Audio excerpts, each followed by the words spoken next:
ஆண்டவராகிய இயேசு கிறிஸ்துவின் நாமத்தினாலே உங்கள் அனைவரையும் அன்போடு வாழ்த்துகிறேன். இந்த ஞாயிற்றுக்கிழமை காலையில் நீங்கள் சுகமாயிருப்பீர்களாக, சமாதானமாயிருப்பீர்களாக, ஆலயத்திற்கு ஓடோடி வருவீர்களாக. கர்த்தர் உங்களை ஆசீர்வதிப்பாராக. இன்று காலை ஆராதனை 6 மணிக்கும் 9 மணிக்கும் நடைபெறும். மாலையில் 4:30 மணிக்கு வாலிபர்கள் கூட்டம் உண்டு.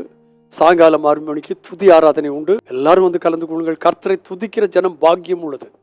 கர்த்தர் நல்லவர், அவரை துதியுங்கள், அவர் கிருபை என்றும் உள்ளது என்று சொல்லியிருக்கிறது. ஆகையினாலே இந்த ஆராதனைகளை மறவாமல் எல்லாவற்றிலும் வந்து கலந்து கொள்ள உங்களை நான் அன்போடு அழைக்கிறேன். இன்றைய நாளிலே 1 பேதுரு 5ஆம் அதிகாரத்தில் சில வசனங்களை நாம் தியானிப்போம். என்னவென்று கேட்டால், முதல் வசனத்தில் சொல்லியிருக்கிறது, உங்களில் மூப்பருக்கு உடன் மூப்பனும் கிறிஸ்துவின் பாடுகளுக்கு சாட்சியும் இனி வெளிப்படும் மகிமைக்கு பங்காளியுமாய் நான் இருக்கிறேன். பேதுரு தன்னை குறித்து சொல்லுகிறான், மூப்பர்களில் உடன் மூப்பன், கிறிஸ்துவின் பாடுகளுக்கு கண்ணால பார்த்தவன், நேர்ல பார்த்தவன், இனி வெளிப்பட போகும் மகிமைக்கு பங்காளியுமாய் இருக்கிறவன்.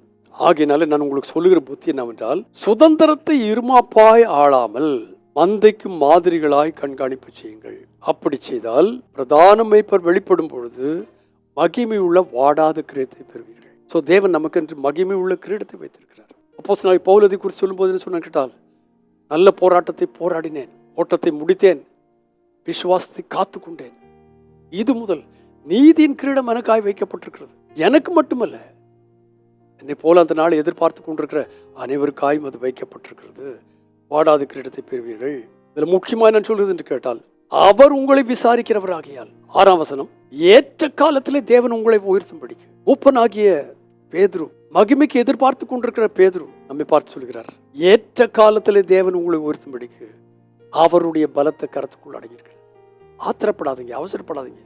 அவர் ஏற்ற காலத்தில் எல்லாம் சரியாய் செய்கிறவர். அவர் உங்களை விசாரிக்கிறவராகியால் உங்கள் கவலைகள் எல்லாம் அவர் மேல வைத்து விடுங்கள். தெளிந்த புத்தி உள்ளவர்களாயிருங்கள், விழித்திருங்கள். ஏனெனில் திராளியாகிய பிசாசானவன் கர்ஜிக்கிற சிங்கம் போல எவனை விழுங்கலாமோ என்று வகை தேடி சுற்றி திரிகிறான். அவன் ரொம்ப தந்திரசாலி. எவனை விழுங்கலாமோ என்று வகை தேடி சுற்றி திரிகிறான். ஆகையால் நீங்கள் என்ன செய்யுங்கள், கிறிஸ்து இயேசுவுக்குள் என்னை உங்களை தமது நித்திய மகிமைக்கு அழைத்தவராயிருக்கிற, சோ நீங்களும் நான் அழைக்கப்பட்ட அழைப்பு எப்படி?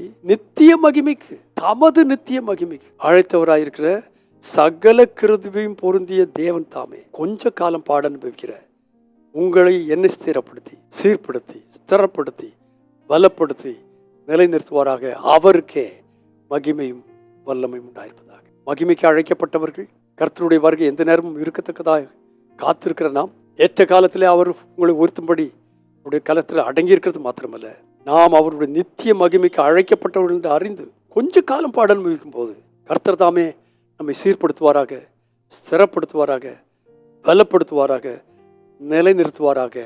அவருக்கே மகிமை உண்டாவதாக. பரிசுத்த பிதாவே இயேசுவின் நாமத்தினாலே தந்த இந்த நல்வார்த்தைகளுக்காக உமக்கு நன்றி. நாங்கள் உம்முடைய வருகை எதிர்பார்த்து காத்திருக்கிற, மகிமைக்காய் காத்திருக்கிற, அதற்காய் கொஞ்ச காலம் பாட அனுபவித்தாலும் எங்களை சீர்படுத்துகிற, ஸ்திரப்படுத்துகிற, பலப்படுத்துகிற, நிலைநிறுத்துகிற கர்த்தரை நோக்கி எங்கள் ஓட்டத்தை தொடர்ந்து ஓட அநேகருக்கு நாங்கள் சாட்சியாய் ஆசீர்வாதமாய் விளங்க தாசை பண்ணும். இயேசுவின் நாமத்தில் பிதாவே, ஆமென். சோ இந்த காலை வேளையில ஒருவேளை கர்த்தர் நம்மை சீர்படுத்தினால், ஸ்திரப்படுத்தினால், பலப்படுத்தினால், நிலைநிறுத்துவாரானால் சந்தோஷமாய் ஏற்றுக்கொள்ள கர்த்தர் நமக்கு உதவி செய்வாராக. God bless you abundantly again and again and again and again. Amen.